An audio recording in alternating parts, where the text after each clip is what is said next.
Hello, everybody. Welcome into the Two for Talking podcast. I'm your host, Corey Tusick. We've got comedian Joe Bartnick. You can check him out February 17th at the Shamrock Comedy Club in Fort Lauderdale. And if you were in California, he will be all over California at the end of February and beginning of March. You can check out all his dates at joebartnick.com. And as always, the great Josh Yohe with The Athletic. Thank you to our sponsors, Bill Neofis and Danny's Pizza and Hoagies. So let's hop over the boards, boys, and take a shift and leave it simply at this. The Penguins looked like a juggernaut.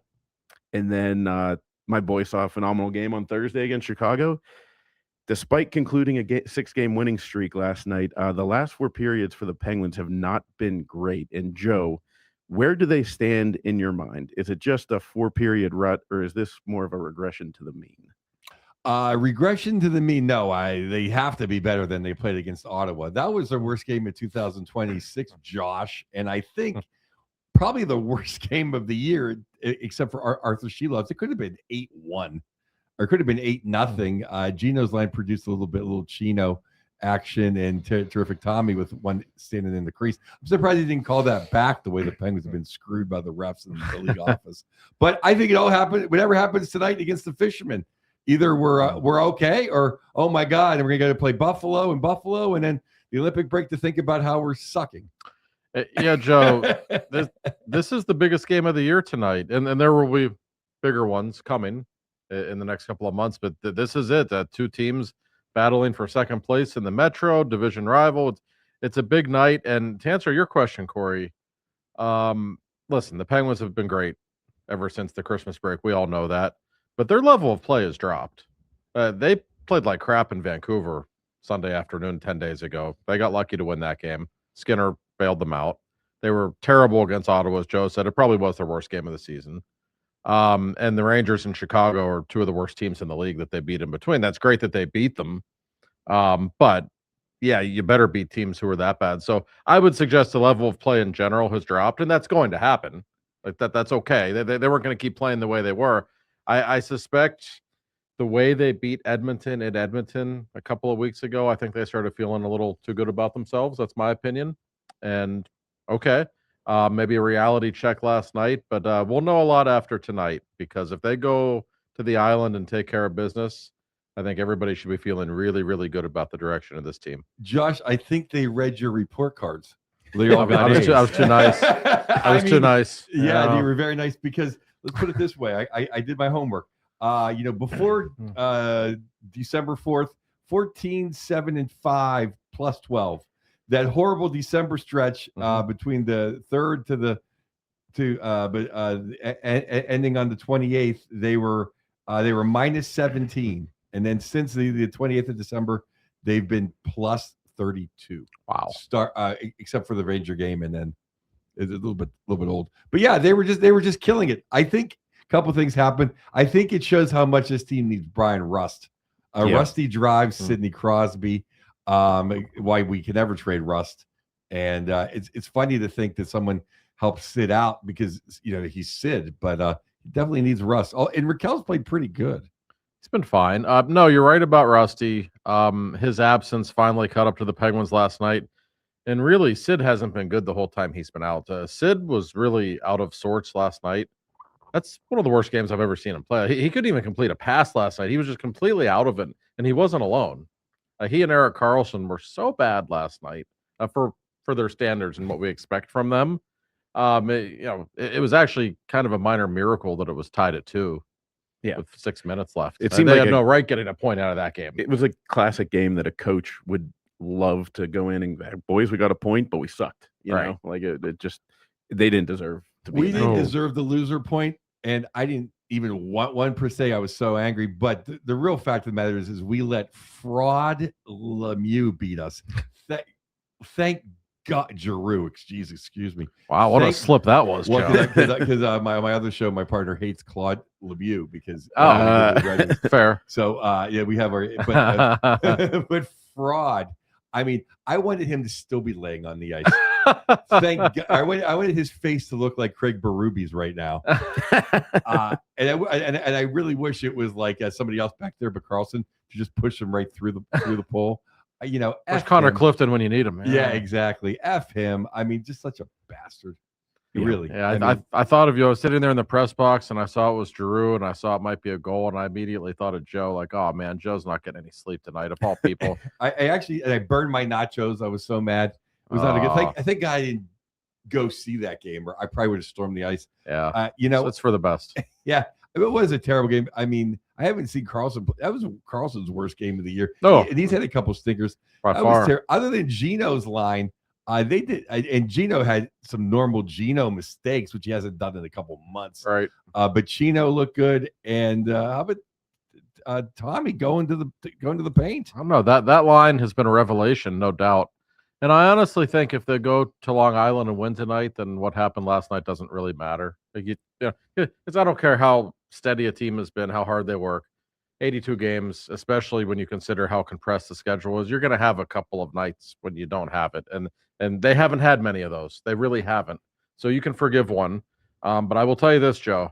That was as angry as I've seen Dan Muse after a game all season. Well, he should be, Josh. And let me tell you, I'm not going to be my conspiracy theory friend, Sam Tripoli. But Muse gets Rodney Dangerfield gets more respect than Muse. I know. First of all, how is that a goal? That's called, it's a penalty shot before it's a goal. I mean, he literally pushed the pad in. Which is what I thought it would be, by the way. Yeah, he pushed the pad in. It was not going in, and he pushed the pad in. But, Giroux is, everyone loves Giroux in Canada, which goes to show how screwed up that stupid country is. And we can't get a break from the referees on the ice ever. And we all know Ottawa dive. They dive faster than a drunken prom queen. They're terrible. I mean, Sanderson, he falls down. Giroux, he falls down. I mean, just the Stützle. Oh, Stützle's a girl. He should be playing for the Canadian female team. The only one on that team with any nuts is Tkachuk. I can't wait till Tkachuk comes back to America so I can completely hate that franchise. But, and then the home office and the league office, what they did with Rusty, really between the Canadian press and the Canadian and the people in the NHL office, they just don't like the Penguins. I'm finally convinced of it. They just don't. They hate the fact that we had Lemieux and Crosby, and they can't get over the fact that now we're in second place. They want to stop us at every turn, Josh. Honest question, Joe. I know the Flyers are the team you hate the most. Are the Senators number 2? They are number 2. Wow. They are number 2 because the big reason is because of Giroux. That is the common theme. There is a thread here I'm noticing. Yeah, but I hated them before he went there because, their owner's a creep. And just the fact, I just don't like I think he's dead now. I have a bad. No, I know he's dead. His chicks are running it or whatever. It's like, they can't get this. I just don't like the town of Ottawa. I don't like anything about Ottawa. Joe's worked up. Yeah, I know because that game last night was just terrible. Thank God I didn't go to that game. No, I just think there's a conspiracy, fellas. I really do. Take aside the Rust thing. We're not getting any calls on the ice. No. How is it 5-0 until we got that call at the end? And we might as well bring this up now since we're talking Rusty and officiating. Brian Rust got a 3-game suspension. And I think objectively you can look at it and say, okay, it was a headshot, maybe a game, something. The fact that he got 3, and then on Saturday night, I get home from the Rangers game, the big 2016 celebration. Little bored, just sitting on the couch, playing on my phone, and I see somebody text me and says, you got to see the hit Wilson just threw. And I look on my phone, and I do a little Twitter search for Tom Wilson, and I see him almost decapitate a man. Yes. Doesn't even get a call from the league office. Not even a call. It's unbelievable. And people are actually, trying to defend it. Well, he's 6'4", and that guy was 5'8". Like, why does that matter? Like, he literally gave him a forearm shiver to the head. Like, what am I missing here? I'm one of the rare people in this town and probably watching this podcast that I love Tom Wilson. I'll take him on my team all day long. Oh yeah, I love that hit in hockey. Keep it going. But that's how much of a crime the Rust penalty was. That's the point. It's the consistency. Like, what are if Brian Rust is from Brampton, Ontario, he probably doesn't get a call. I don't know. I don't know if it's really that vast of a conspiracy against Americans. I mean, the Tkachuks have been getting away with murder for years, and I like the Tkachuks, by the way. They're kind of Canadian, though. They play like Canadians for sure. I just don't understand. Nobody can tell me what goaltender interference is. Nobody can tell me like what an illegal headshot is or what a valid headshot is. The lack of transparency and consistency from the league, and it's always been a poorly officiated league. It's really embarrassing. Well, I like think. I think it was in the Buffalo. I think it was Buffalo last night. Tage Thompson like kind of was leaning on the goaltender and fell over him. And I'm surprised it wasn't challenged because they for sure would have called it interference. Oh yeah. Even though obviously he had nothing to do with messing up the goaltender and missing the puck. That's the thing that kills me. It's just like I bring it back to where where Buffalo got screwed the first time by Captain Kangaroo in Dallas. Just make it if you're in the paint, it's interference, and if you're not in the paint, it can't be. Because that was the thing. I think it was this game. The guy came or a game last night. The goalie came out of the paint, and they called goalie interference, like he wasn't in the paint. No, I know, and it's we're the three of us are old enough to remember the '90s when there might be some young people out there. Well, what are you talking about? There used to be the crease was blue, and if even your skate was that far into the crease, you might not have touched the goaltender or even been in his vicinity, Right? But it was no goal, which at the time used to drive me crazy because the NHL. Well, there weren't any goals. Every game was 2-1. Yep. And that was making it even worse. So you don't want to go back to that.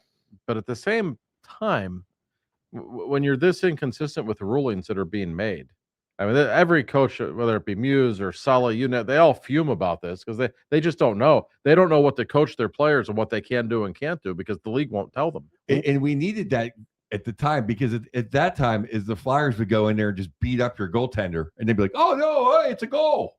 Yeah. Right. Yeah. No, yeah. So that's why they invoked that. That's right. Well, like, what do you do though? If you feel a stick on your leg and you're on a breakaway, just drop down and collide into the goaltender, take the puck into the net. Apparently, you know what I mean? Like, it was a trip. Don't get me wrong. Oh yeah, but like, what are we doing here? And like the fact that they were so obscure about, it clearly crossed the line, and you're watching the replay, you're like, that didn't look like it clearly crossed the line. Well, he pushed the pad in. Is exactly what he did. And if it was not Claude Giroux, and it was not Ottawa, they would have never called that. Well, and my thinking is like Carlson did hit him for. I didn't mind the penalty. It was a penalty on Carlson, but what Carlson did, was a full second before Giroux crashed into the net. They weren't related. Oh, Giroux has that Flyer, blood in him, and he's wanted to run the goaltender. Well, and I mean, to his credit, it worked. Yeah. But yeah, it made me mad that it was Carlson. I wish it was St. Ivany or anybody else just to put his head right through the pipe. and Shilov's, usually goaltenders don't have a lot to say about that kind of stuff. He was pretty hot after the game. He said the league talks about protecting us and protecting goalies. Like, what do you want me to do? I made the save. Oh yeah. And he's right. I see where he's coming from. I absolutely do, especially on a night when his team played like crap in front of him. And he was bailing them out. His first 3 saves of the game were remarkable. His first save of the game. I thought, like, let's wake up. They really could have stolen a loser point in that game. It just stinks that it was Giroux. I think there's just so many tangible things to talk about, though. And since I have the greatest beat writer on earth, I have to bring him up. Who's coming out? Because I know obviously Rusty's back in. It looked to me that they were unhappy with Big Braz. I wouldn't take Big Braz out, but I don't know who you would. I think McGroarty's played good. It's one of those two, all right? I assume. I think. And I have no inside information on this. The Penguins flew to New York last night. I'm obviously not there, and there was no morning skate today, so we won't know until right before warm-ups. I have to assume Sid, Rusty, Raquel's back to being your top line, right? Okay. We know the Malkin, Chinnikov, Novak line's not being touched. You would think. We know the fourth line's not being touched. Oh my God, they're Jesus Christ incarnate. There you go. So Mantha's not coming out. I would hope not. Unless they think Kindle needs a break. He's not coming out because he was their best player last night. Yes. Well, I agree. I agree with that. Well, plus who's going to play center? Who's your third line? So, right. So he can't come out. So that leaves Brazo or McGroarty. It's one of those two. I haven't liked Brazo's game in a while. He looks a step slow to me right now. I completely agree.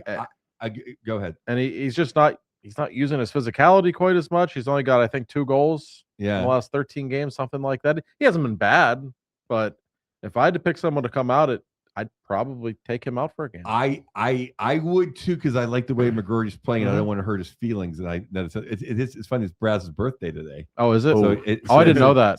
You see if that plays in. But I also think against the Islanders, I like having Braz's size in there. I do like having him, but I feel I would probably sit him even though it's his birthday. Jesus, But- it's his but I would- birthday though. I don't know. That's tough. Hey, it's It's not the third- NHL, it's not you know? third grade girls soccer. I know, but still, They still like to do that stuff. They still like the Yeah, NHL likes to. I'm not Babcock, but it's not third grade soccer. But I'm gonna make this point. Another thing that may not go over well in this podcast. I think the fourth line's playing a little too much.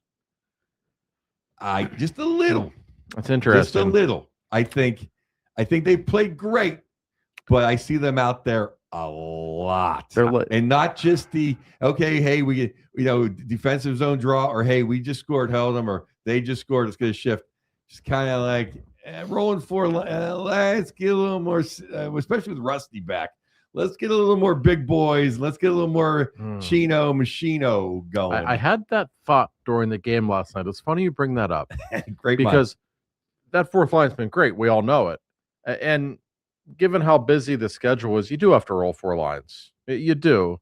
But I did have the thought at some point, like, the time's going to come. Maybe we haven't seen it yet, but the time is going to come when he plays this line too much. And eventually they're going to cool off. Mhm. Like, I have all these people like, Lozak got the extension. You got to give Connor Dewar a 3-year extension.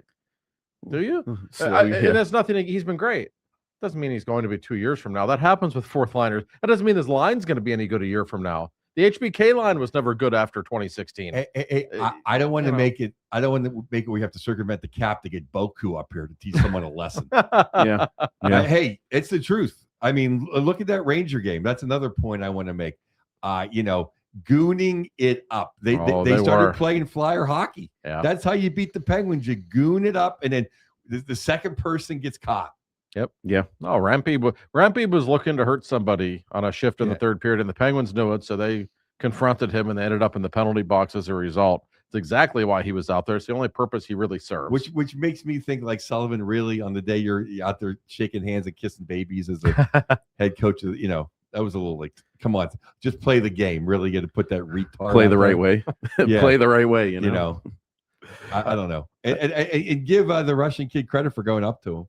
Oh, he did. I mean, no, this Penguins team's tougher than teams we've seen in the past. Oh, for sure. It really is. Even without Boko, I mean, they still stand up for themselves. They're still much bigger than they have been in the past. So that's all encouraging. But you still like having that nuclear option, though, Josh. That's what I say. Remke's out there running around. Well, let's put someone out there to end his night. Well, you're right. But and you know what the worst part of it is? When the Rangers started doing that, they started getting back in the game. Right. Mm-hmm. I mean, it's flyer hockey 101. Went from 5-1 to 6-5 really quick. I'm not saying that's why. Right. But you can't deny that the Penguins didn't necessarily handle it very well when that stuff started. No, that's flyer hockey 101. And I've seen a few games this year where it's like a 3-goal lead. All of a sudden, because you end up taking a dump penalty or retaliation penalty. And if anything, even if you go 4-on-4, Josh, it just changes the momentum of the game.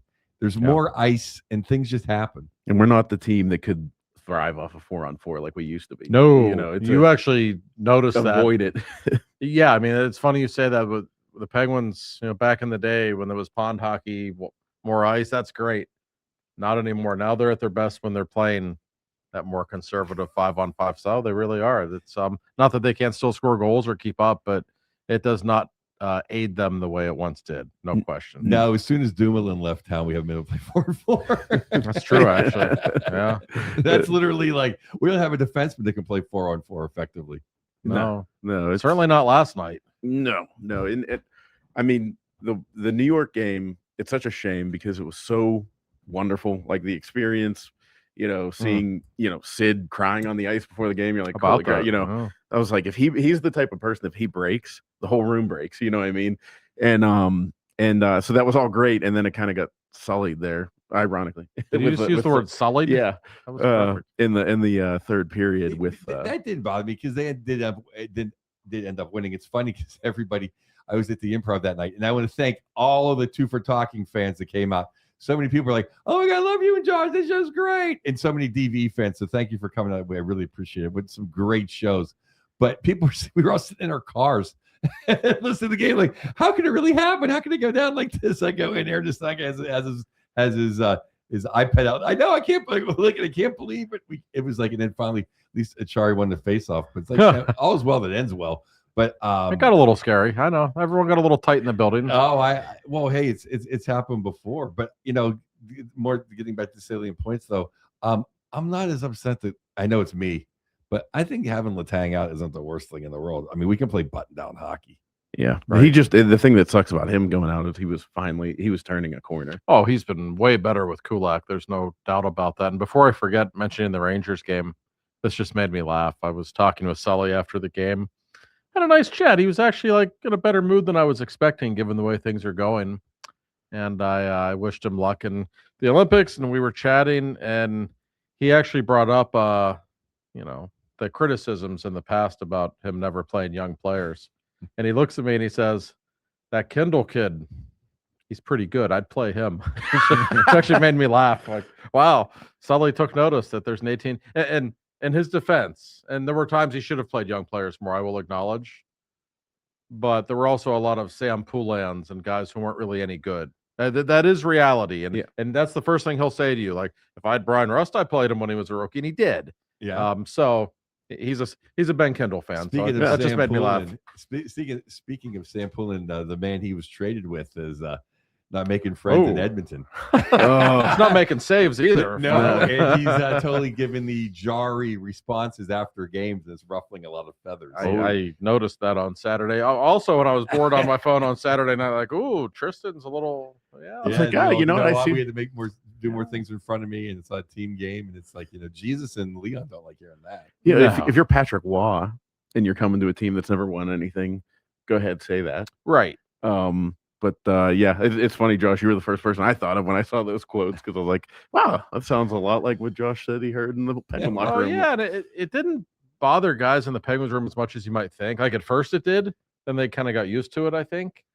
But like I always say, you don't have to mean it, but sometimes you have to say the right things after games. It goes a long way. I remember Steelers games. There was a game, I think, playoff game against Jacksonville, when Ben threw for 500 yards and 4 touchdowns.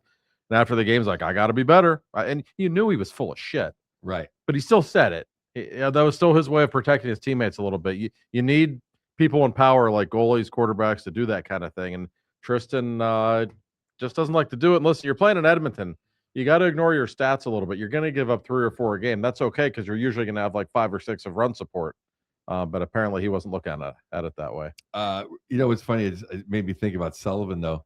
How would he have thought if you'd have injured, if Rampy would have ran Sid? How would he have thought that? It made me happy when Sullivan was the Olympic coach, because I thought, maybe at least now they won't injure Sid. Mm-hmm. But now it's like, now I don't know what he's going to do. It's funny, because he did not like gooning it up when he was Penguins coach. He was very adamant that he didn't like that kind of stuff. I know. Yeah, exactly. Not great. I'm amazed that he plays Rempe at all. He played Ryan Reeves about 2 minutes a night and wanted him out of Pittsburgh. There's no way he's a Matt Rempe fan as a player. I don't care what he says. There's no way. No, because he's taking a job away from some guy like him, a hardworking guy that just making the league and playing in the 4th line. That's true. But the thing with it's go ahead. You were gonna say something. No. So I wanted to ask you guys about Ben Kendall, because we're kind of we touched on it for a second. But Josh, you pointed out in your article, he was flying last night, and there's something about that home cooking in Vancouver. I think it was more like scoring a goal in Vancouver, and all of a sudden scored a goal, and then he scores a goal a couple of shifts later, and then he was maybe the best player on the ice against the Blackhawks. Really good against the Rangers. Really good last night. He looks like he's got a second wind a little bit, but I think it was just a confidence thing. I mean, he'd gone 19 games without a goal. That happens. Confidence, and you go on the road a ton. I go on the road a ton. Sometimes you're just in a whirlwind, and it's all you can't catch up. Then like one night in your own bed. Yeah. Maybe you went to his parents' house. Maybe slept one night. And it's like, okay, maybe he's back to normal. But he definitely looked great last night. He's playing some hockey, and so is McGroarty. That's why, does he look a little different to you these last few games? He looks like he's playing with a little more edge or a little more speed. He looks like he did when he was playing in college or on the U.S. development team. He's like playing like he can hurt somebody. Yeah, which is nice. Which is what we need. Speaking of filling in and who's coming out, Did you see Matt Dumba, my old buddy, was AHL Player of the Week last Oh, week? really? Which is interesting because I know for a fact the Penguins were not very happy with him. In fact, the head coach down there even had some choice words a few weeks ago. I thought he was dogging it, basically. I know a lot of people who cover Wilkes-Barre who said, like, this guy doesn't give a shit. He doesn't want to be here. But apparently they got through to him because all of a sudden, and I'm not in Wilkes-Barre, so I can Right. only base on the reports, but apparently he's been really good the last few games. So maybe they got through to him a little bit. Maybe like, hey, St. Ivany and Letang are hurt. Maybe I got a chance to get back into Pittsburgh's And lineup. maybe the deadline's coming up, and maybe Yeah. he thinks somebody can use him out west. Maybe. And that's fine. Yeah. I mean, I've said this before, and I mean it sincerely. He was really good in training camp, like really good. He was One of their best defensemen in training camp. Absolutely. Yeah. I thought Jones was a dog, and now Jones is up here, and he may play soon. And he wasn't terrible. He was great. Yeah, he could skate. When they were at the beginning of the season, he played. Yeah. I couldn't believe how great he played. Yeah. With the kid, but then we see where the kids in whatever. Yeah.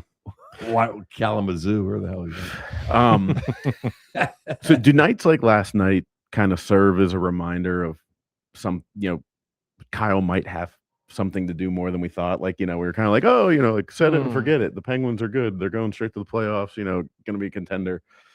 But Well, I mean, we do probably need that depth defensive piece. I think so. The fact is St. Ivany's hurt. Letang is hurt. Letang is injury prone. Carlson's not injury prone really, but they don't have a lot on the right side. Even though I like Clifton, I thought he was okay last night. They could use another right-handed defenseman. So could everyone else in the league. Those are always a hot commodity, but there are a lot of them available right now. I think it would be in their best interest. And yeah, I mean, listen, it's one game. You don't want to overreact, but for all the people, and I've said it, their forward lineup is great. Yes, those four lines when they're healthy have been excellent.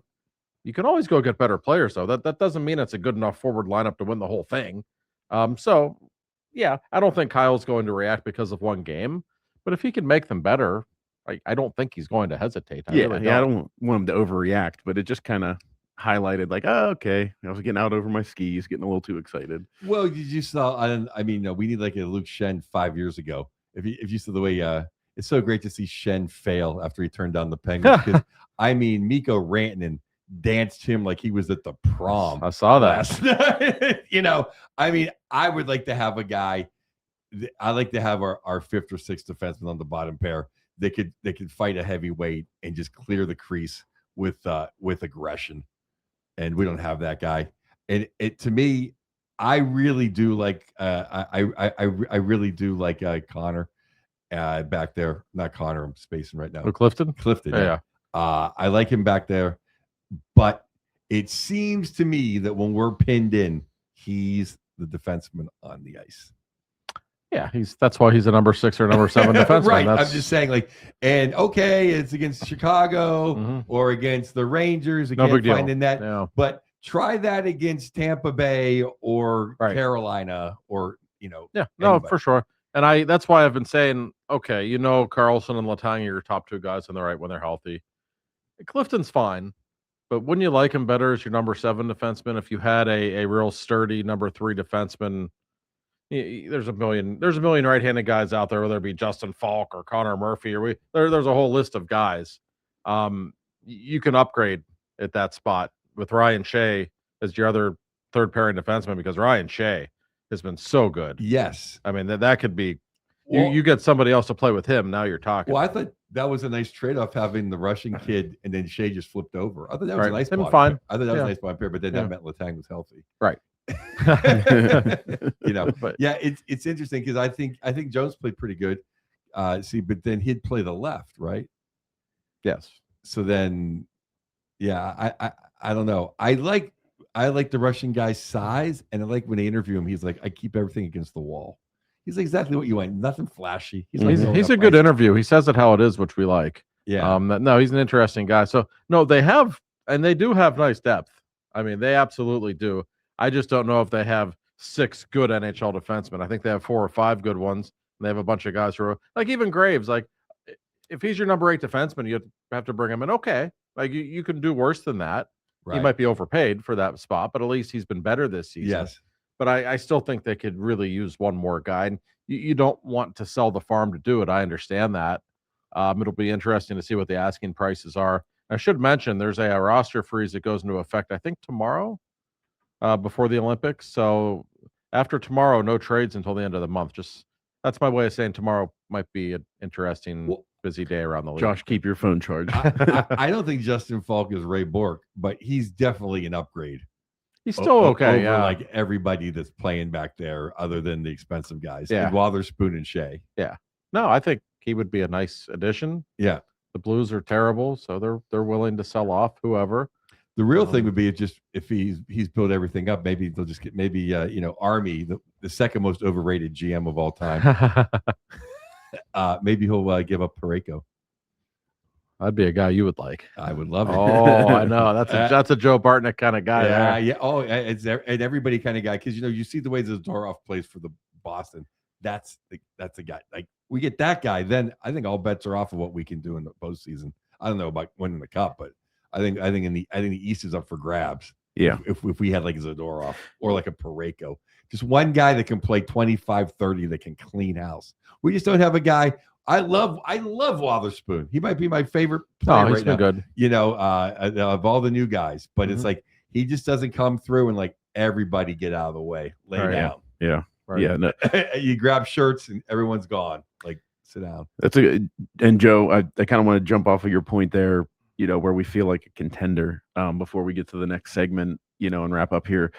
But to me, regardless of last night, regardless of the third period against the Rangers, they kind of feel like a contender. Like this is a real. I mean, their playoff percentage chance almost 90%. Like I'm not saying it's a guarantee, but I think they could win the East. Like, am I crazy? Am I Mike Myers in Mystery Alaska? Just getting out crazy? Or I'll speak and I'll let the expert. I think they can definitely win the Metro. The East, I'm not quite sure they're better than Tampa Bay or whoever gets hot enough to beat Tampa Bay. But Carolina's Carolina. You're telling me that they're going to line when it's all said and done, when Sid and Gino and Rusty are announced, that those guys are going to be like, oh, well, we really can't beat these guys. Yeah. No, I think that's about right. Do I think they can win the East? I mean, anything's possible. Tampa could get upset in the first round. Who knows? I think a lot of things would have to break their way. I still don't put them on that level, but do I think they'll make the playoffs at this point? Yes. Do I think they can win a series? Sure. But would that in and of itself be a wonderful season? Yeah, of course it would, given what was expected and where they've been. But yeah, the Metro's terrible. The more you watch these teams from the Atlantic, though, I mean, listen, Boston's way better than anybody could have thought. Montreal's pretty good. Tampa goes without saying. They might be the best team in the league other than Colorado, and they're not playing very well right now.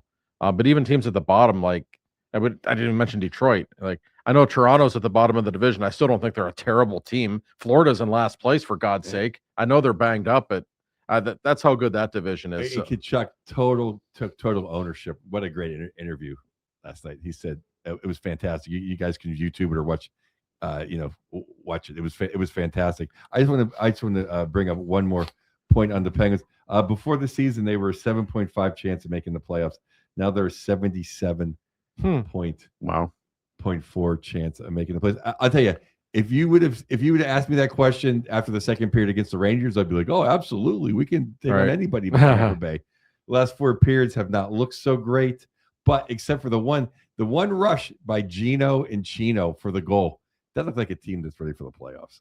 That looked like they look good. Mm-hmm. That rush. No. That was like old school Gino getting it to a guy that can bury it. I don't know, maybe Kessel.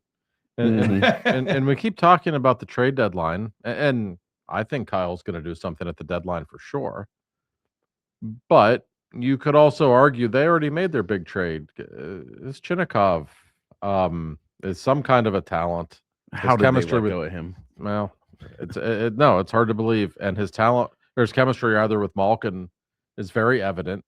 He just turned 25 the other day. So, this is a player who I think could still get better. Every time he touches the puck, you think it's going in. Like he just, there's something very different about the way this guy shoots the puck. So, and he's kind of rounded out the forward lines. Like, you can't touch that line now. I know Gino and the Twin Towers were great earlier this year. They weren't as good as this line right now. No. No, Novak's been spectacular. Yeah, no, he has played a two-way game. He handles a lot of the defensive responsibilities with those guys, and he's doing it pretty well. Yeah. And his ability to distribute the puck, he's going to score 15 to 20 goals too. But that's their best line. It's not even close right now. I think so. And if you're counting, if you say you're not going to touch the he's not the bottom line guy. So if you say top 9, I mean, Tommy's definitely played like 6 or 7. He's definitely not nowhere near coming out of the lineup. No. So no. So he's playing center. So no, you don't touch that's the line. You don't touch that line. And honestly, even when Rusty was in the lineup, the top line wasn't dominating. Nope. The way you'd expect, the way it did last year. I'm not giving those guys a hard time. That's really my way of saying they'll probably get better at some point. Historically, they will. Well, it seems like Raquel's picked it up since Rust hasn't been there. So He has. maybe both of them combined. He's been better. And Sid, Sid, like we said, Sid's off his game right now. And I've had some people suggest, he's kind of like taking it easy before the Olympics. I don't think that's I don't think Sidney Crosby does that. No, he doesn't. But I think the older he gets, we do see him go into slumps every now and then. And I think he was in one in December. He's in one right now. It happens. But we also know the more hockey he plays, typically the better he plays. And if you get bored one day and you want to look up his all-time numbers in the month of March, you'll be impressed. Like, we know how he enhances his game. We're going to need season. him. Yeah. And he'll be there. I have no doubt. So it's interesting to see the way the lines are going to shape up right now. But the pros still heavily outweigh the cons, despite what we saw last night. Yeah. And we're going to take a break here and go. But when we come back, we're going to talk about the road ahead. But I also want to bring up the 2016 Cup reunion. That was a pretty special moment. But we have a great sponsor in Danny's Pizza and Hoagies. Yes, and no one is more critical of the loss last night than Alex. We were talking about it. The owner of Danny's Pizza and Hoagies, a big hockey fan and a big supporter of this show, and we love him for it. Danny's Pizza and Hoagies, the best pizza, best hoagies anywhere around. They're in 5159 Library Road, Bethel Park, PA. If you're going to South Park out Route 88, right before you get there, it's on the left. The phone number is 412-833-7788. Go in there. If Alex is there, he'll love to talk hockey with you. But no matter what you do, get the Italian hoagie. It's the best hoagie in the world. I'll put my balls on the line for that. It's the best. I can. And the thing is, they've been around since 1960. The same taste from 1960. I've never had one that didn't taste as good as the first one I ever had. It's just the best. And get a cut while you're waiting. Just don't tell your mom who's worried about your weight. And or get a bunch of hoagies. And the pizza is delicious too. They got some the pepperoni. They got the best pepperoni in town. So like I said, Danny's Pizza and Hoagies. Go talk some hockey with Alex, and if not, just go stuff your face because it's the best. I'm going tomorrow. Are you? Oh yeah, of course. Maybe I haven't been there like 10 days. I might join you. And the hoagies are so big, like you can eat half and like save the other half for lunch the next day. I've done that a time or two in my life. You can. But that's what my mother thinks you can do. But thank God, Alex's father goes, I eat the whole thing too. Thank God. Yeah. He didn't throw me under the bus. They are huge, but they're so good though. They're just the best. Thank you, Alex, Absolutely. at Danny's Pizza and Hoagies. So on Saturday we had a really awesome experience. I mean, we talked about it with how old it made us all feel to see that it's 10 years since the 2016 Cup. But I thought everything has been worth it because they're a legit team. But seeing Sid there with all the emotion on his face, kind of caught me by surprise. I think caught everybody by surprise. But he said it afterwards. It doesn't seem like he looks back on this stuff too much. And that's maybe what caught him up in it. And then also having Flower there didn't probably help. No. It's interesting with Sid. I believe him when he says that. He is one of the least introspective people I've ever met in my life. I've been interviewing the man for 17 years. I'm always trying to, come on, how'd you feel when he scored this goal? Or what about, do you still think about the golden goal? I don't think he does. I think he's still in his routine, I really think when he retires someday, he will take a deep breath and look back and like, oh man, I was pretty good. And but he doesn't think about it. So I believe him when after the game he said, I don't watch those clips on YouTube or anything. I haven't seen that stuff in 10 years. So that was kind of hit me to remember what all we did. Like I actually believe him. And I got a text from one of my bosses right after he was seen crying on the ice, and she said, "Hey, we probably need an article about this right now." Normally, I'm like, "Come on, I don't." But then I was like, "Yeah, that I probably should write something about that because it was a striking thing to see someone of his stature. He's the chief of the hockey world, standing there on his home ice crying with all of his old teammates around him. That just tells you how much he cares. And if anybody thinks he ever wants to go to Colorado or Montreal, like maybe just take in that moment and what it meant to him. That's all you need to know. Well, I think it meant a lot to everybody, obviously, but something about that 16 cup that you can't name which one's your favorites. And obviously the first one for Sid's probably most important, but it's just like you never thought it was going to happen in the Mike Johnson era. Right. And then it happened. And it kind of like made the Sid and Gino era actually like not worth it, but just kind of like it solidified everything. Like that was an era of Penguin hockey now. And then it was the 17 was just gravy. Mm-hmm. Yeah, it's funny. I've asked Sid before, which one's your favorite? And he won't tell you. But if you gave him truth serum, I think he might tell you the second one, which might seem strange to people, the middle child. But the first one, he was a kid. I think they all thought they were going to win 5 or 6 after that. We thought that too, right? They'd been in the finals before. They thought it was just like, And 17, I always say I admire the 17 team the most because they were dead. They were out of gas. Letang was out the whole playoffs. They were undermanned, and they just willed their way to that championship. Yeah, Josh, I thought it was like the goaltending, Sid, Gino, and Kessel.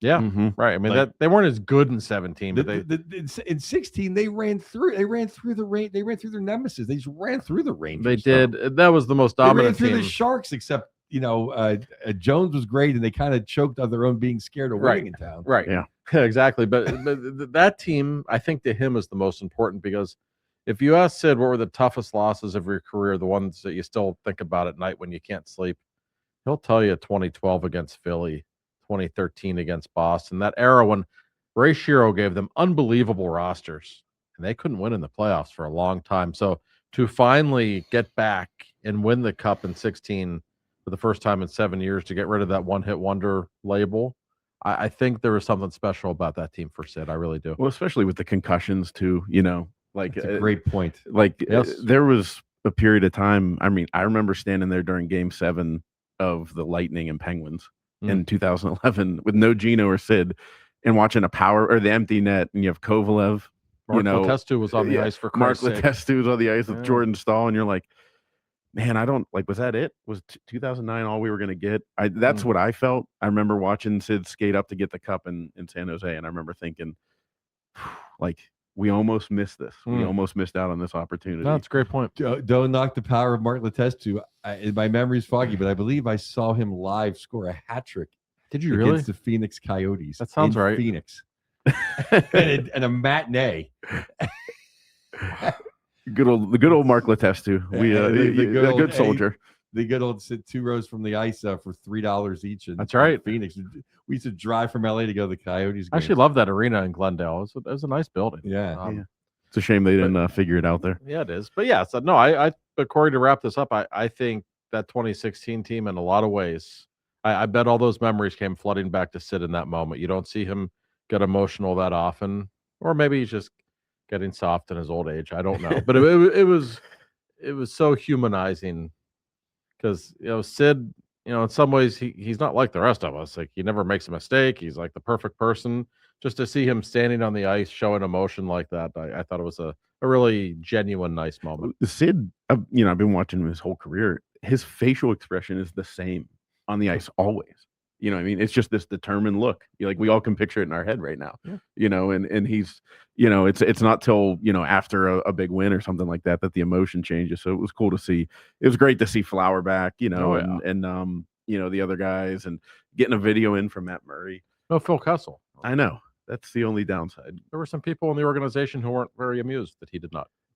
I He think said he was going to be there for hot dog night. I think he got stuck at Rivers Casino. That's probably where. I think Phil just doesn't like those kinds of events very often.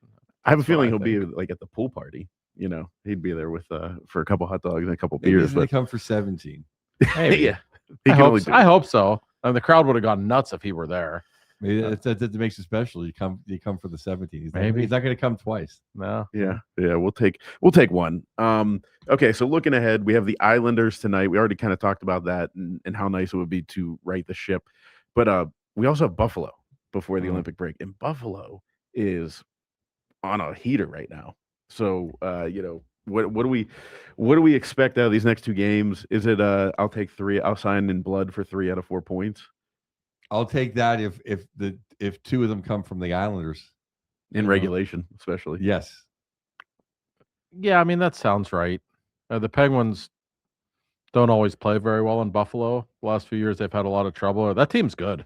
I think that team might be pretty legit. They've put it together, and the defenseman that I've dogged for a long time, not Darlene, who I've always liked. Yeah, he's great. Darlene's playing phenomenal right now. But even the Samuelson guy, and they're playing better hockey up there. No, they are. Doan's played really well. He has. Tage Thompson's back to being Tage Thompson. Yeah. What a player he is. No, this is a brutal stretch of schedule. Honestly, you might disagree with me. Even if they split and get a couple of points in the next 2 games, that's fine. I mean, listen, it is. The fact is, Long Island's not an easy place to play. The Buffalo might be the one team in the league that's hotter than the Penguins.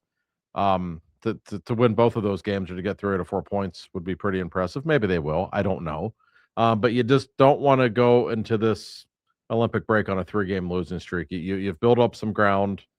You want to at least maintain that. I'm not going to get into the March schedule again because I do it every week on this show. But it's brutal. It's about to get really nasty. So you want to finish things off the right way. Yeah, and I mean, we were the 3rd hottest team next to Tampa Bay and Boston. It's in the new year. I'm more afraid, even if we went 0-2, I could live with that. I'm literally afraid of the break. I remember a few years ago we were on fire, and then I came back from the Christmas break and we couldn't. It's like what happened? I don't want Chino and Gino, that connection, to go. I don't want the 4th line love to go. I don't want Watherspoon to all of a sudden wake up and realize he's Boston Watherspoon. I mean, Skinner's on fire right now. Even Sheila's it seems like everything is going really good. Now, maybe if we get beat like we did, maybe if we play like last night, the next 2 games, I'll take a 3-week hiatus for my own sanity. But right now, it didn't seem like the best thing for us.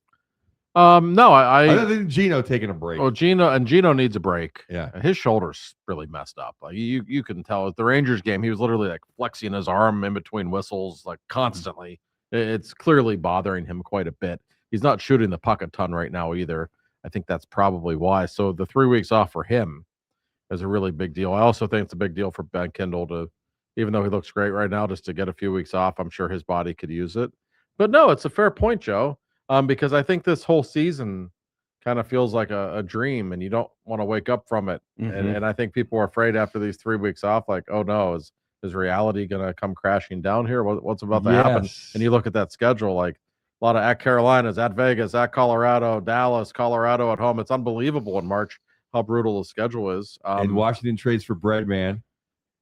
Yeah, they might. And they're coming. And yeah, that's the thing. Everyone's preoccupied with the Islanders. To me, you just want to make the playoffs. If you're 2nd, 3rd, it doesn't really matter.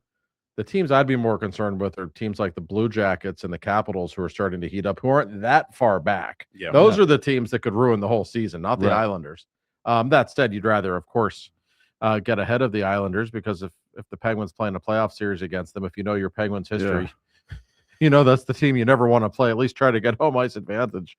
But these games are big. They really are. And it's a tough stretch of schedule this week. But the way they played last night, let's see how they bounce back. And the Islanders played last night too, which is something that could help them. A rough and tumble game against the Caps. They lost. So they might be a little pissy too.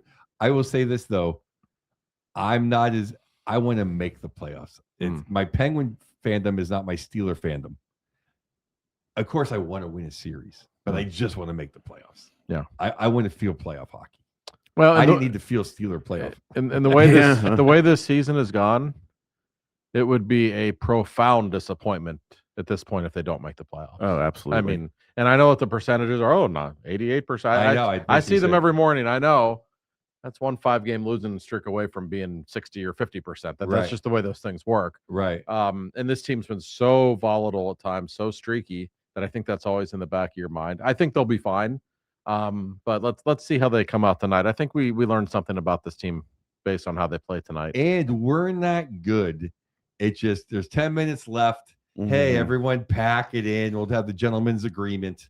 We'll all get a point, and then we'll see what happens. We're not good at that. We have too many guys who play hero hockey. Yes. And then even if we somehow make it to the overtime, we're not that good in overtime, and we're terrible in shootouts. So it's not a good prescription for everyone being within 3 points of each other for a month. Last night is a perfect example. You play like shit all night, but you're tied at 2, 6, 7 minutes left, and you give up a semi breakaway. Like, what are you doing? Like, that's the ultimate time. Pack it in. Just be thankful to get out with a point. Call it a night. Regroup. They don't do that well at all. You're absolutely right. They could, not prevent defense, but Jesus, just a little bit more conservative. It seemed like last night, Corey, was the first time, and this is how bad they played, that the F3 was not where he should have been. No, they were on the offense. Carlos Carlson was pitching so ridiculously. And he was a couple of times. He was, but I mean, they usually had guys back. Last night they had nobody back. They were so out of even the second goal last night when Ottawa went up 2-1. Wotherspoon and Carlson just had a miscommunication. Carlson's coming to the bench. Wotherspoon's replacing him. Then there was a turnover, so Wotherspoon thought Carlson was going to stay on the ice because he didn't want to get too many men. Carlson came to the bench anyway. There's a breakaway. Like, you can't do stuff like that in close games. No, you can't. But I will say this: I'm gonna blame Muse for one of them. For one thing, he canceled practice Sunday. After that debacle on Saturday at the end, I was a little surprised too. I think you come in, even don't put the skates on. Let's just look at this videotape for 20 minutes. And I go back to what like that's not a day. I don't take the day off that day. I always go back to what Mike Sullivan told me last season. In the middle of the year, he said, every time I give this damn team a day off, they burn me. Every time. And he's right. I thought of that quote myself. And I don't know why it is. Look, when they get time off, how they play. Yeah. There have been a couple of times the Western Canada trip, he Vancouver. didn't give them any time off. They just had 1 day off before Vancouver when they played like crap. But before then, I thought they were going to get a day off before the game in Calgary. And he kept, even though they had games the next 2 nights, he practiced really long, hard practice. And look at how they played in Calgary and Edmonton. I think there's something to that. I think go with what the captain does, because Sid will take practice every day. Like he's not going to slow down. So if they would have won at 6-1 and Rangers never came back, I'm like, take the day off, whatever. Well, and I but think the comeback, you let up that catastrophe, like a lot of guys told me, there's no carryover from one game to the next, but I disagree. I think we've seen it a lot over the years. I think in the third period against the Rangers, they got way too cavalier. They got a little lazy. And how'd they look last night? Same thing. That does happen. That is a real thing. Last night, it looked like some of those guys look like me. And if you ever see me out there playing hockey, I'm terrible. I mean, they couldn't keep the puck on their sticks. Their bad easy passes were just hopping off their sticks, so they weren't controlling passes. And the captain was one of them. Yeah, no, he was terrible. I mean, I felt like Ottawa in the third period should have been winning like 6-2. Yep. I think Shelops was really good. I don't think Ottawa even played as well as it's capable of playing. And this is not to make an excuse for the Penguins, but I do wonder the number of games that are being played right now. I wonder if fatigue is an issue for a lot of teams. There was a game there. Brindamore went nuts the other day. Carolina played a bad game. It's the Washington game they lost. He just ripped his team. He said, I don't even recognize these guys. And then he did say at the end, well, maybe I know the schedule's busy right now. And I think that's a real thing. There's something to that. Well, like San Jose blew a game last night, I believe, to Calgary or Vancouver, one of those. There's this, and thank God we did what we did in Western Canada. I think I know I hate Ottawa. I just think they're a good team. I don't care what the Canadian press tries to tell me about Stützle. He's a girl. Sanderson's overrated. Other than Kachuk, and I think the other cousins. It's funny every time the announcers say cousins, I'm like, oh, and I think, oh, it's good cousins, right? Not fifth liner cousins, right? Who's not to hurt somebody. Like, how did this guy get on? Yeah. Anyway, I think you just can't lose. Unfortunately, March we don't have any of them, but you just can't lose to the teams that are terrible. Like when we lost in when Calgary was here on that Saturday. Yeah. They're just a terrible team. Like the Rangers are you can't lose to the terrible team. That's right. Yeah, That's right. You draw even against everybody else, you're in the playoffs. That's the way it works, right? I don't want to, Dan Hughes has done a great job, but I think challenges he maybe could use a little bit of somebody in the ear. Oh, he's over 5 in goaltender challenges this year. And those come with consequence. And I did not like the challenge. I never thought he was going to win that challenge. It was a Mike Tomlin challenge. There's 5 minutes left. You want to be shorthanded for 2 of them when you need a goal. I don't know how you win that challenge, Josh. The league already, whoever was back there already looked and said it's a goal. Yeah. Right? They reviewed it and said, "Oh no, it was a goal." Yeah. And the fact that there was a delayed penalty coming on Carlson, even though that doesn't mean that's what propelled Giroux into the goaltender. But since just a minute before or a second before he was whacked from behind, like that, they're never going to overturn that. No, they're not. So and Muse said he would have challenged it again afterwards because he doesn't think it was a goal. And I don't disagree with him, but you can't do that on principle. Sometimes you just need what's best for my team. Like there's a 90% chance they're not going to overturn this. We need a goal in the next 5 minutes. Is being shorthanded really in our best interest? And obviously it was. You know what I honestly thought when it happened was that maybe in Muse's mind, because it was kind of in mine, is that, man, we're not scoring another goal. So might as well take that 1 in 100 shot that they decide to reverse this. Because you got some good points today, Corey. No, I mean, maybe he's thinking, man, we got nothing tonight. My best chance is getting this thing overturned and getting the hell out of here too.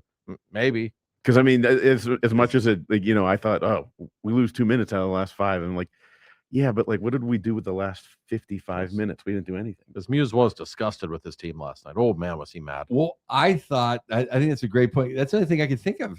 I didn't think of it. You did because I think it's insane to otherwise think you're going to win that challenge. Because I thought the crowd was pissed, and I thought they would have had the momentum and just of like playing harder. For 5 minutes. Nope, not last night. It was a miracle that, I mean, that's the genius of getting Chinnikov, because who else on the team was going to make that shot? Maybe Rusty. Like, who else is going to do that? Right.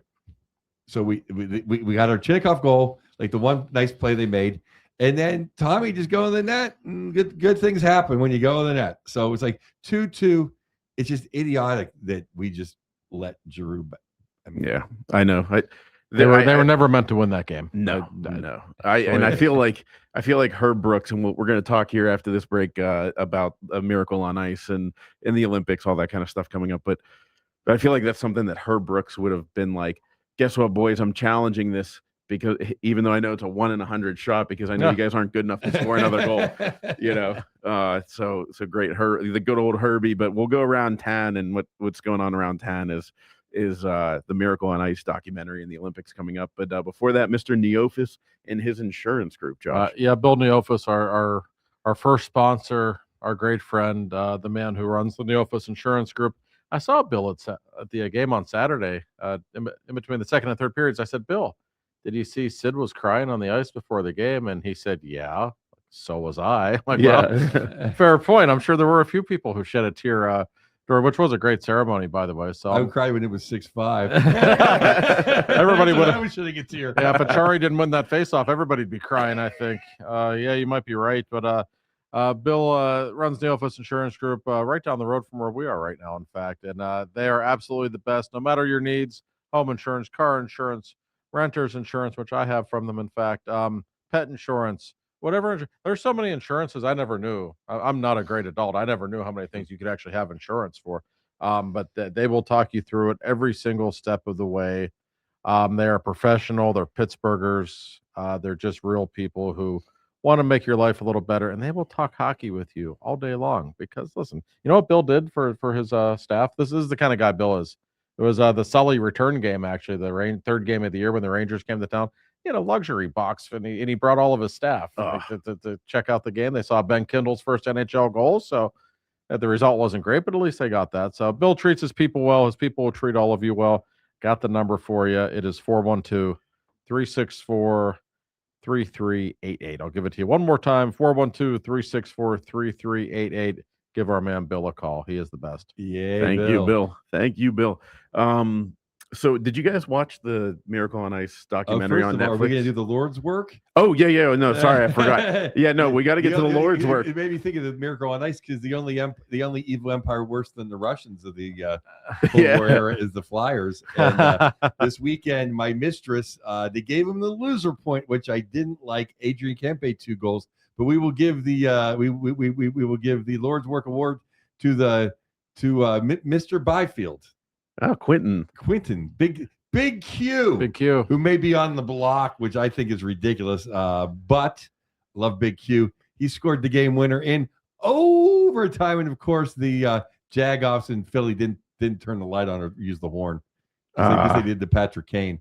They just left it. They just left it. Yeah, just left it. Like, Sounds about right. Yeah, but Big Q, thank God for you because. Yeah. Only one loser point, you creamsicles. Yeah. Say your prayers and bad things will happen to the Flyers. So, so yeah, did you guys watch the Miracle on Ice documentary on Netflix yet? I didn't, but my girlfriend who watches every documentary on Netflix said it was great. I go, it has to be. It's about 1980, and she's like, Ruzioni. I go, yeah, that's why I'm so happy to go to Revere Beach. That's where Ruzioni was from. I've not seen it yet. I want to watch it this week. I'm really looking forward to it. I'm a documentary guy. And in fact, HBO did a documentary, God, probably more than 20 years ago now on that team. It was really good. I actually like that more than the movie, and I like Miracle. Mhm. It was really good. Enjoyable experience. I went to see it in the theaters. It's great. I actually like the documentary better, so I'm very intrigued to see the Netflix documentary, and I have not heard one bad word about it. And sometimes the material is so good. Like, how could it not be good? Even though we already know the story, it's just kind of cool hearing those guys talk about it and learning little, new little nuggets of information. So I'm very much looking forward to it. You guys will get a kick out because there's a lot of angles that you've never seen before, like in the crowd cameras. That's what I've filming heard, stuff, and it's like seeing stuff where you're like, I kept rewinding, going like, ooh, like I've seen this play a million times from this angle, but now I'm seeing a whole new perspective. It's just awesome. No, I can't wait to watch it. I agree with you, Josh. I enjoyed the documentary more than the movie. I mean, I love the movie. Hey, how can you not like the movie? I love the ending. It's just Kurt Russell. He's not Herb Brooks. Right. Yeah. He's a Walt Disney dude. Right. He's not Herb Brooks. No, I've always said if Marty McFly and Doc Brown pulled up in a DeLorean here, and I could get in a time machine and go to one sporting event that I never had a chance to go to, I think that'd have to be the one. I've thought about the Immaculate Reception game, but that was a horseshit game until the last play of the game. Like, it was a pretty boring game. Just to see a hockey game of that magnitude, I've always said that you can just tell the atmosphere in that place. I actually talked with Al Michaels one time. I was like literally in a bathroom with Al Michaels at a Steelers game, and we were just BSing in the bathroom. And he said to me, it's the greatest atmosphere I've ever been any sporting event. Like, he said, like, the hair was standing up on my arms the whole game. Oh, do you believe in miracles? I mean, it gets me fired up. I mean, I like you two guys. I was around in 1980. I remember it, and it's like I think you said is the a couple of weeks ago is the Kane goal the biggest non-Penguin goal of your life, and I'm like, that and a Ruzioni. Right. I mean, it's like I remember Mario's first fantasy camp, but I've been lucky enough to be able to perform at the fantasy camp. But the first one, I just remember it was like the number one star besides Lemieux there was going to be Micah Ruzioni. I was like, I got to rob a bank to get 10 grand so I could skate with Mario and a Ruzioni. Like, I mean, it's. And Ruzioni is a great guy. I've had the pleasure of interviewing him. He always likes to say, if that shot were 3 inches to the left, I'd be painting bridges. As it is, he doesn't have to paint any bridges. How great is it, too? Like, he knew it wasn't going to get better than that. No. I'm not going to enjoy it. It's never going to get better than that. No. And listen, those guys are royalty. They really are. And in our lifetime, I don't think there'll ever be a sporting event that has that kind of political magnitude that matters to sports fans as much. Like that changed so much, and that it came at a time when America needed it, and just a lovable team. It really was. Well, I was rooting for Indiana, and my godson goes there, and that's an incredible story. Yes, but that's like if Indiana beat like some Martians came down. Yeah.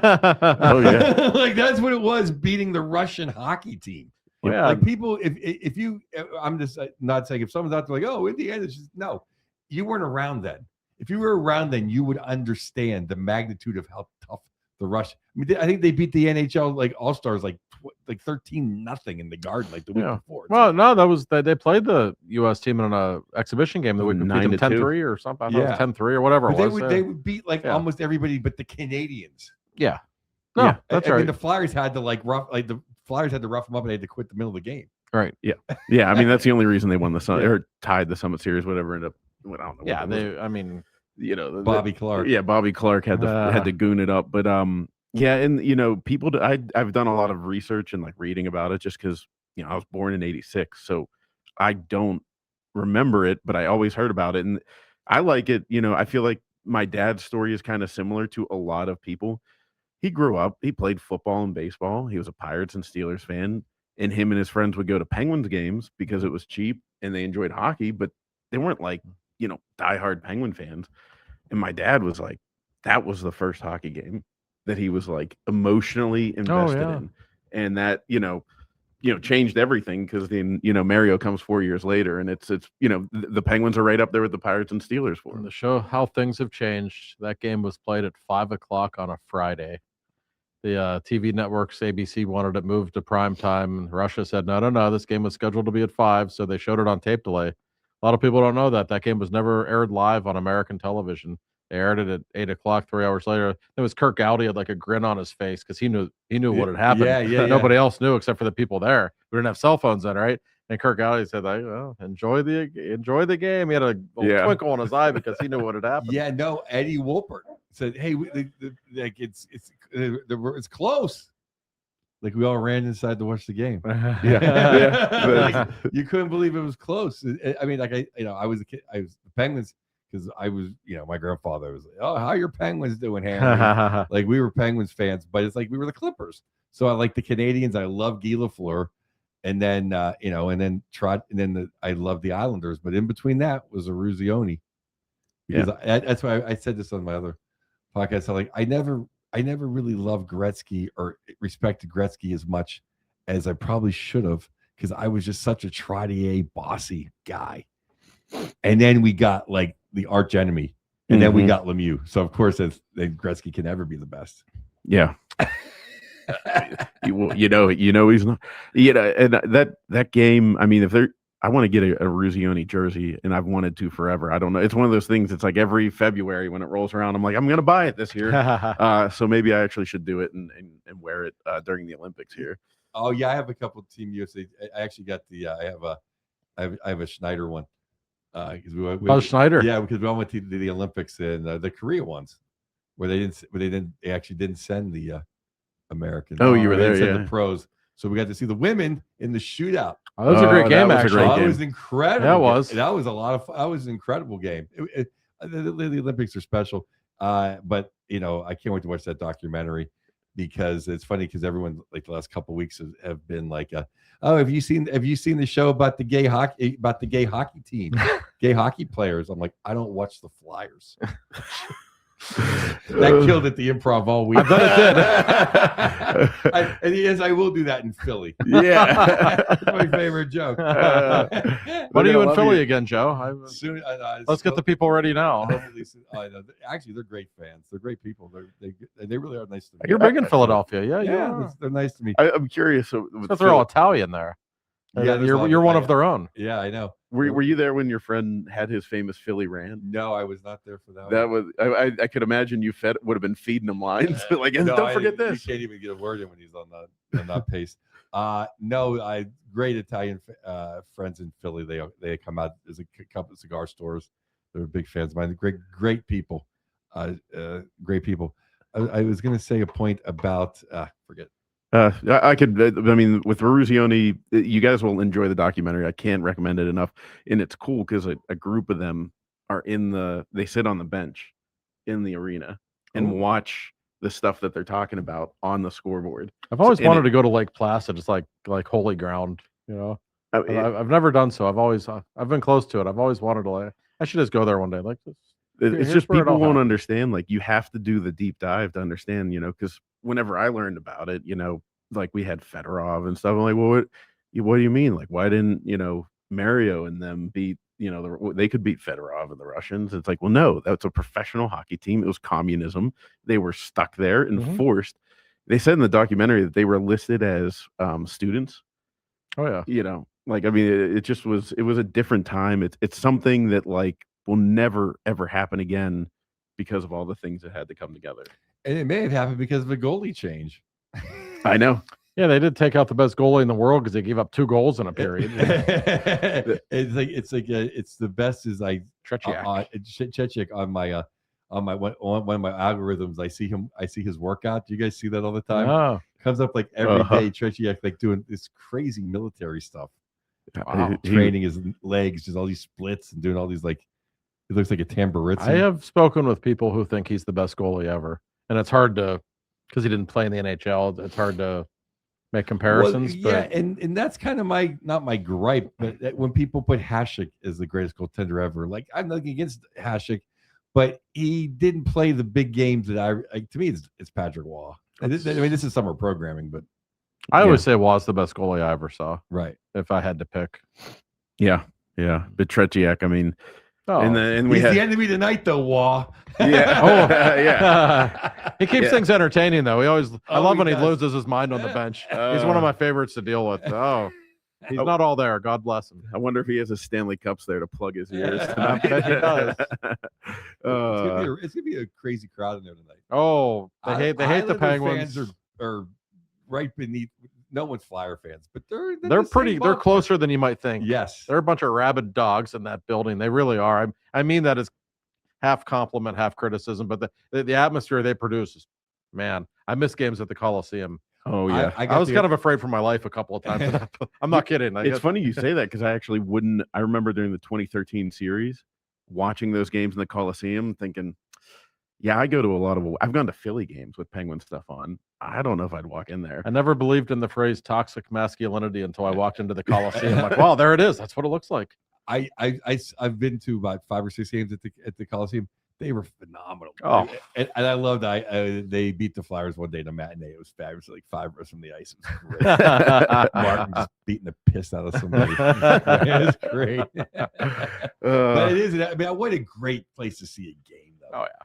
Yeah, what a crime it was those years in Brooklyn. Thank God they're back. Yeah, you'll figure that out. But Islanders fans, and I'm so glad you guys have the regular jersey instead of that weird one that you wore for like 4 years. Fisherman. I don't mind it as if it was a third jersey. You know what I mean? Like sprinkle it in a handful of times a year. But when they went away, like their jersey is like the Yankees. Like don't change that. Like their current uniform to me is like Penguins have it, Canadians have it, Islanders have it. Like there's Rangers, teams where it's like don't mess with that. Well, I just that's why I call them the fishermen. I just have 2 quick points. Our third jerseys as they wore Saturday, 6-2-1. Pretty good. So those that don't like that shade of gold, keep wearing them, boys. Yeah.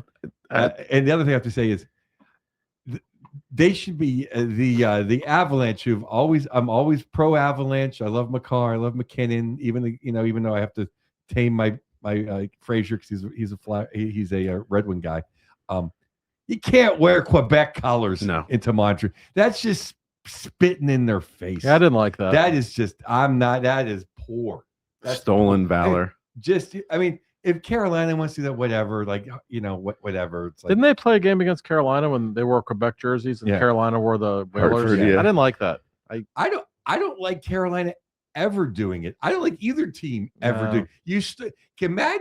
Imagine if it was the Kansas City Penguins. Yeah, we wouldn't appreciate that. No. Yeah. I don't think they're silly's up there with his stupid face. Yeah, look good. Right. Well, it would have been even worse if it was like the Kansas City Wahoos, that they changed their team, but then they're like, we wear orange and yellow just like the Chiefs, but tonight we're going to wear black and gold because that's our heritage, I don't think they mean anything by it, but it's just a little tone deaf. Like don't rub it into. There's a lot of people still hurting in those cities that love that team. I don't like it. Yeah, if you want to do it, in Denver or whatever. To do it in Montreal, that's just spitting right in their face. I know, and they like these are people don't understand the Quebec City. I'm a huge like they would be my mistress team if they were back. Yeah, I had their jersey as a kid, and when they left, that was devastating. And they built an arena. The people voted a mayor in. It's a spectacular arena. Yeah. The Penguins played a preseason game there. It's unbelievable. I was there. In like 2015. They use taxpayer dollars. They're like, please build a state-of-the-art arena. It was I like know. 2015 or something. It's the best arena. It's better than any NHL arena. And they're It's still sitting there amazing. waiting. They're like, we will take a team. Please give us a team. You know, so it's like whenever they move to Phoenix to Utah, it's like, really? Like, we can't move somebody to Quebec City. It's a phenomenal city. I love Bettman, and I think he did a lot for he did everything for the Penguins, in my opinion. But I think he likes having that empty arena there, just to always have somewhere that someone could go. It's like a bargaining chip. Yeah, It's like oh yeah, I can always say that. I can see that. Yeah, it's like having the hot chick that your girlfriend knows that hot chick's into you. Yeah. I mean, do they move that? Do they, when they go to 34 teams, which is inevitable, and this is summer programming, but real quick before we sign off, do you think they're not going? You don't think they'll ever add another Canadian team? Not in Quebec. No, it's going to be Houston and Atlanta. I guarantee you. I shouldn't guarantee, but pretty sure those are the leaders in the club. Those Houston, are the markets. Houston for sure. Yeah. And I know Atlanta never works, but I mean they're pretty serious about it. They want to put a place in the suburbs where the Braves play. They think it helps draw better there. I don't know the geography of Atlanta that well, but I'd be surprised if it doesn't end up being those. I've been to cities. Atlanta. That actually tracks. Like Atlanta is a great city. They're just not the biggest sports fans because no one's from there. Nice things to do, and no one's from there. Yeah, it's like Charlotte, DC. No one's from those cities. So right. Denver's like that a little bit too. Yeah. So something to keep in mind. So, all right. Well, Nordiques, we got your back here on the Two for Talking podcast. So if you're a Nordiques fan, tune in. We'll always have your back. But we appreciate all of you. Hopefully we get 4 points in these next 2 games. But I'll take 3 out of 4. But we'll talk to you guys. It'll be Olympic time next time we do the show. So we'll see you tomorrow, Alex. Yeah. Alex, get that hoagie ready, and we'll see you later.